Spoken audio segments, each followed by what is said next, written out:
in this room? Raise your hand. Who has sort of so-so memories in the room? Who has terrible memories, but they don't want to tell the truth? They do want to tell the truth. I'll be careful what I ask. As we go along tonight, we have a rating slip. Do not wait until the end. Write your notes along the way. There could be something winning in terms of the end of the night, what you may gain from this. So do me a favor, write along the way. We want you to think of the key points, what resonates, what doesn't. Even if you have to turn over and write on the back, we want you to, at the end of it, to circle a score across the top, 1 through 5, 1 being poor, and 5 being very good. This is our rating slip so that when Beth does these events, she'll get an understanding of the value that you feel these events have, and we can do the same. You okay with that? Yeah.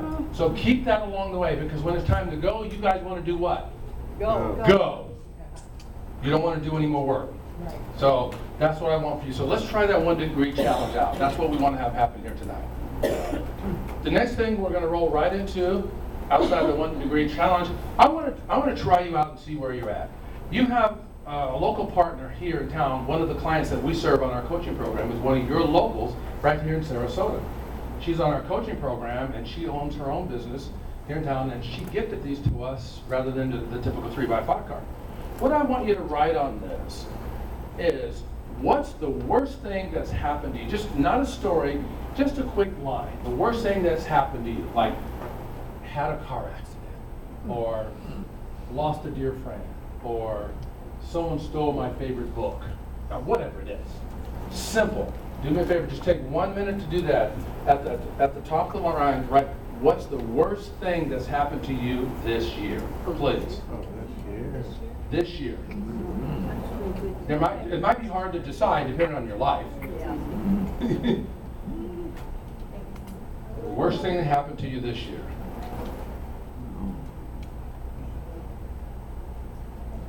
I'm going to give you, I'm watching my clock, and I'm going to give you, I know I don't want to rush you, but I do want to finish on time, so I'm going to give you 40 seconds.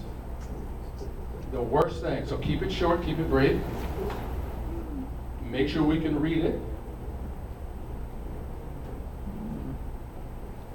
From this year. If you don't have anything this year because it's been just so stellar, see me after class, because I need to hang out and learn how that happens. Then go to the previous year. You notice how I want to hang out with all the cool, good people? Did you know? Have you noticed that yet? Okay, let's roll to the next one. Write what is the best thing that has happened to you this year. Found a new job, made a new friend, connected with an old loved one. Lost a few pounds. Wrote a book. Paid my taxes. And if you don't want to participate, that's okay. Do it in your mind. If you don't know how to write, pretend. Just scribble. I won't know.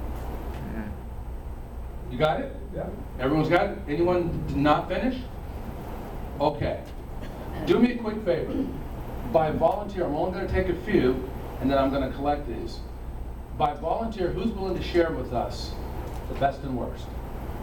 Let's start right here. Gentlemen, what's your name? Steve. Steve, what's your best and worst? My worst was leaving my daughter in California after her birthday. Ooh, okay, fair enough. And the best? Having my wife come out and be with me. We just moved to Florida, and I've been here. How long have you been here without her? Oh, what, 6 months? Wow, okay. Tonight, we don't have time for applause. When I say and one, I want you to give me just one clap. And one. Nice. And one. And every now and then give me sprinkles. Sprinkles. All right, so you said Steve? Yeah. Let's give Steve an and one. And one. You guys, they have rhythm out here in Sarasota. I like that. And you, ma'am, are you the wife? I'm the wife. And say your name? Maureen. Maureen. And best and worst? The same thing. We left our daughter back in California, and the best thing was coming out here and reconnecting. Maureen, who cried first? When I left our daughter? Yeah. Me. Yes. Give Maureen and one. And one? I saw a hand go up to the front. Was that you, sir? Say your first name again. Mel. Mel, that's right, Mel. So what's the best and worst? At work, the computer system that was supposed to be used for billing failed. At work, the computer system he was supposed to use failed. That was the worst. What's the best? I just read a book called America the Strong that I thought was just fantastic. He just read a book called America the Strong. That was fantastic. I see some nodding, so other folks have read it as well. Very good. Let's give him some sprinkles on that. Very good. Raise your hand if you want to do a quick share. My worst, my dog died. Dog died. And my best, my 75th birthday party gathering.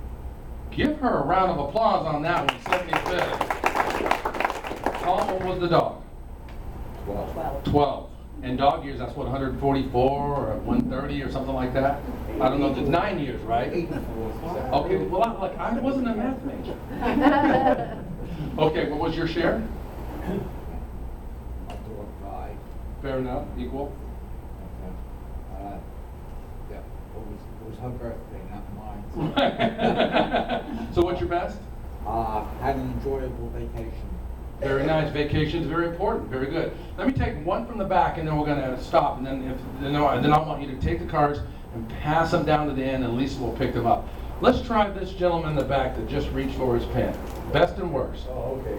The worst was having a water leak in our North Carolina home that had to be fixed. Having a water leak in North Carolina home while he's in Sarasota. What's the best? And the best is that our health has remained very good this year. And health has remained very good. What's the common denominator? Go ahead and pass those down to the end, and Lisa will pick those up. What's the common denominator in all that sharing? Family. Family? Very good. I'm going to say relationship. Because you said it. Relationship. Did you hear that? I didn't tell you what to write. And the common denominator and the predominant number of those shares was about relationship. Whether it was with an animal or a person. Doesn't matter. Still a relationship. Some relationships we have with animals are better than some relationships we have with people. Amen. Okay. If I say something really good, I know you're a quiet crew. I'm going to have to get this from you. Just practice. I want to, That's from the South. And if it's better than that, I want an amen. Amen. And if it's spectacular, like Lisa says, I want an amen, my brother. Amen, my brother. There you go. Or mother. Or mother. My mother, because that could be too. So, that's what I wanted with that. My mother actually died twice. My mother died twice, and I want you to avoid that. My mother was a very vibrant southern girl from Louisiana with a mouth that had no barometer. She said what she wanted, when she wanted, to whom she wanted. That wasn't always a good thing.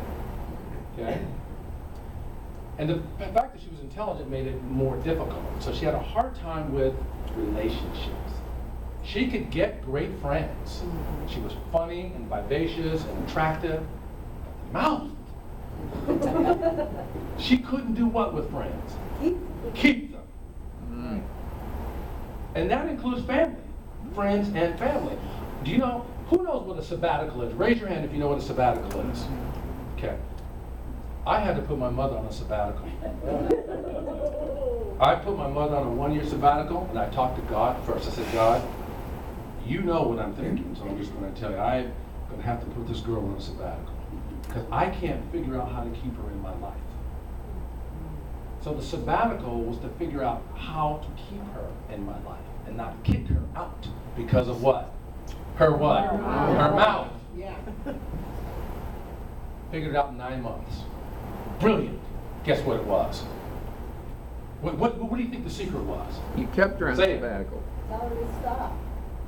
You're going to tell a Louisiana girl that's been running her mouth all her life to stop and spoiled the first female child of 9? Good call. That's a good call. That's really good. What else? Let it go right by you. Yes. That's that's 1B. It's 1A and 1B. You're right. Let it go right by you, but you got to do something first. Oh, look at this. So he thinks I'm Pimp Daddy up here. But actually, that's a really good idea. That's actually a very good, and my mother would have loved that, by the way. That's very, very, very creative. One last try. Say it again. Maybe explain to her that in order for you to be her loving son, there's some compromises that have to come in play. Very good. She wants me to do a compromise because I'm a loving son. You got, nod if you like that answer. Sure. Nod if you think it worked. Find something you agree together. And guess what it is? This lady is so smart, Lisa. I didn't bring my $2 bills. I paid her some money. I don't have one. You're so smart.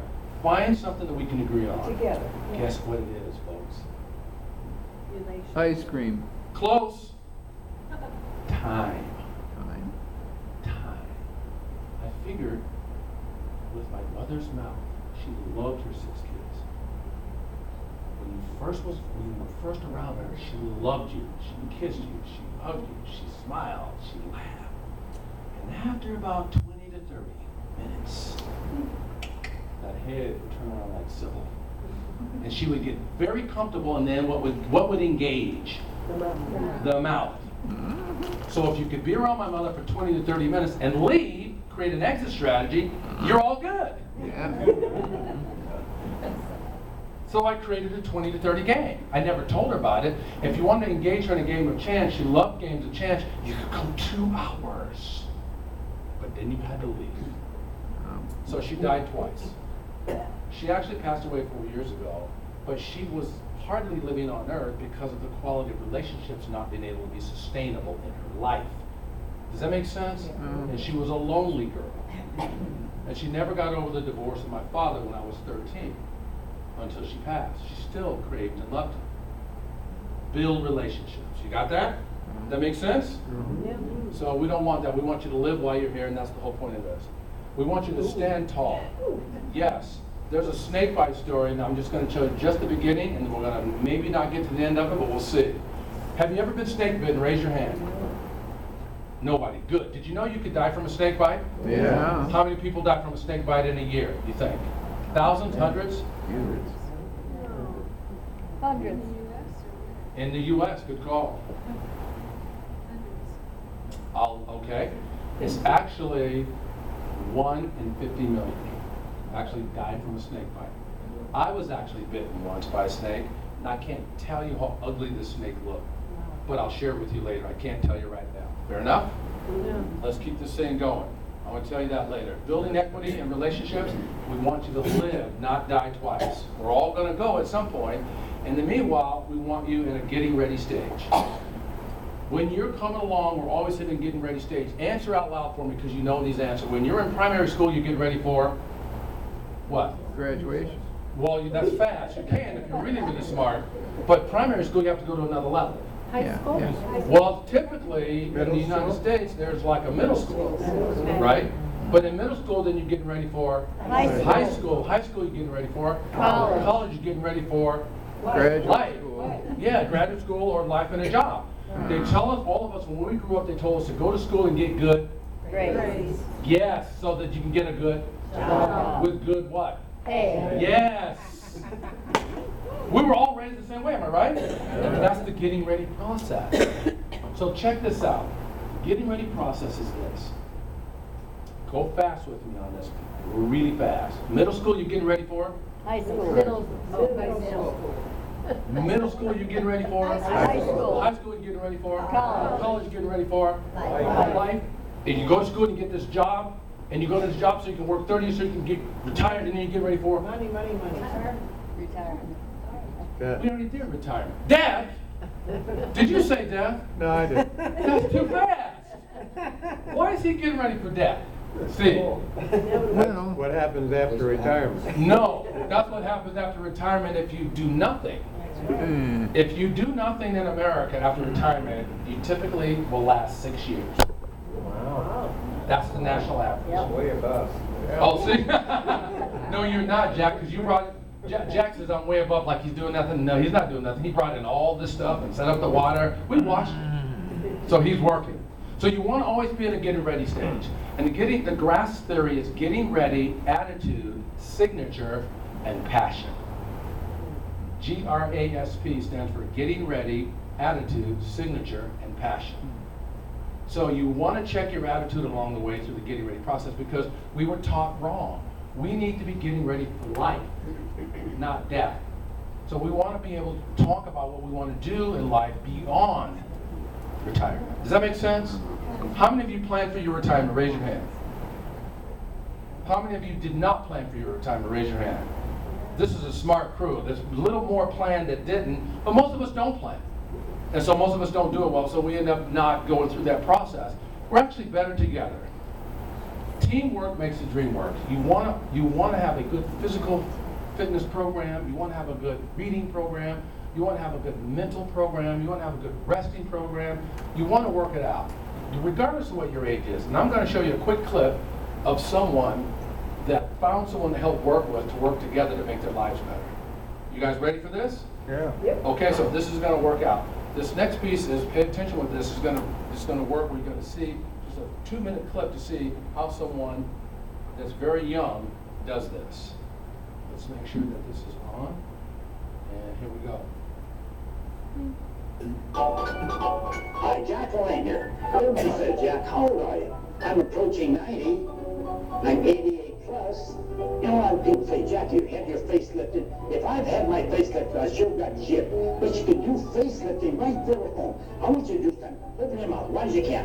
Like hold tight, right there. Do it. Open your mouth as wide as you can. Nobody's watching. Harder. Now do this with your neck. Close your eyes tight. Now open. Close. Open. See what you're doing? You're working all the 55 muscles in your face. You're bringing blood there. So that's the key.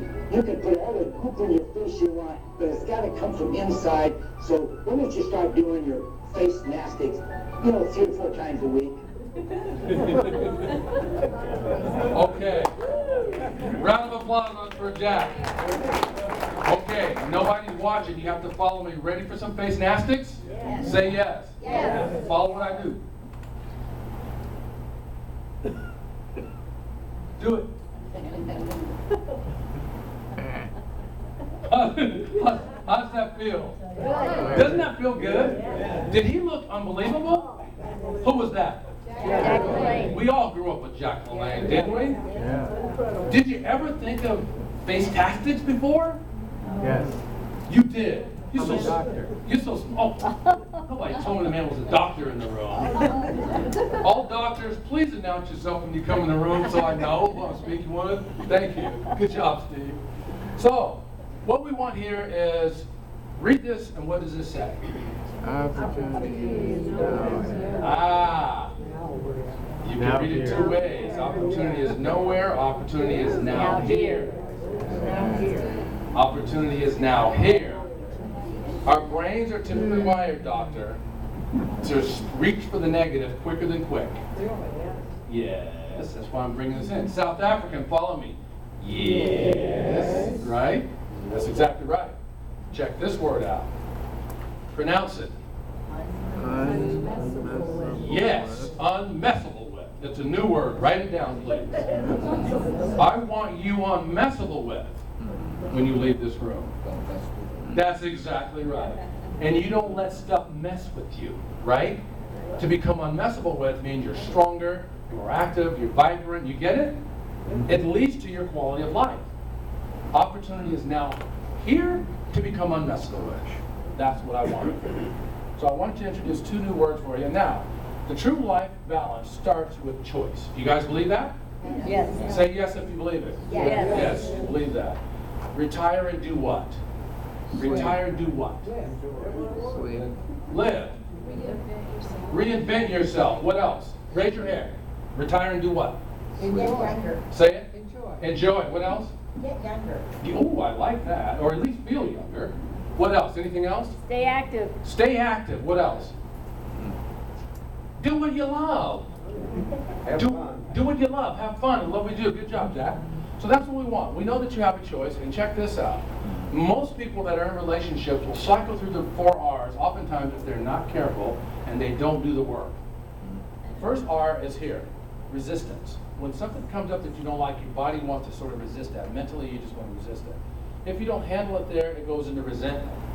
From that resistance, you cycle into resentment. From resentment, you go into rejection. You reject those people around you because you don't want to deal with them. If you don't handle these R's, ultimately what ends up happening is the final R, repression. You play like everything's okay. And repression leads to another word that rhymes with that. What is it? Depression. Hello, thank you. These guys are so smart. It leads to depression, right? Relationship breakdowns come from the 4 R's.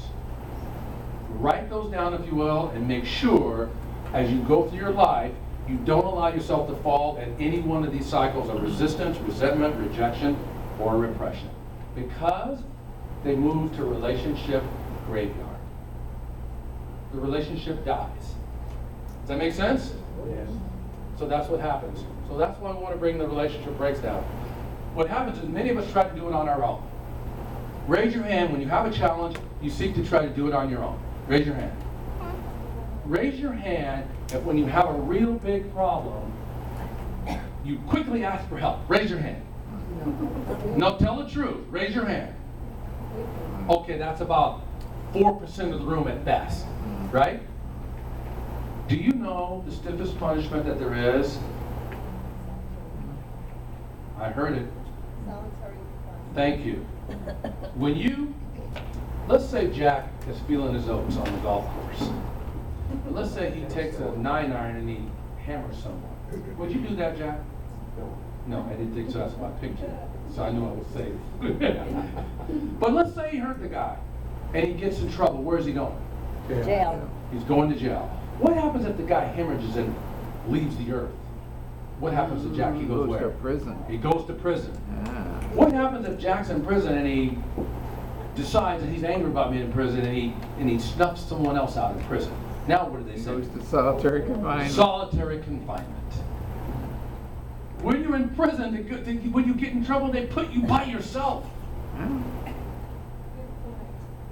Don't be by yourself when you're in trouble. And I'm a hard person. Listen, I'm speaking, this is the pot talking to the kettles out here. Am I not hard to ask for help, Liz? Yes. Like, ask for help. Accept the help. Embrace the help. Don't do it on your own. Don't put yourself in solitary. It is punishment. And together we're better. When I say together, say we're better. Together? We're better. Together? We're better. And it's true. Together we're better. So the power of 3 benefits. The benefits of taking on this relationship that we're talking about, relationship effort, is epic communication skills, learn lifetime value of self, and also the how you live and feeling concept. Learn to communicate better so you do not run into the 4 R's. Learn to build a lifetime value of self. Lisa's going to step up. She's going to share a lifetime value conversation with you real brief and see if you can find yourself in this story. So at age 40, I was married twice for 10 years each time, had 3 beautiful children, was successful in my career all along, and after the second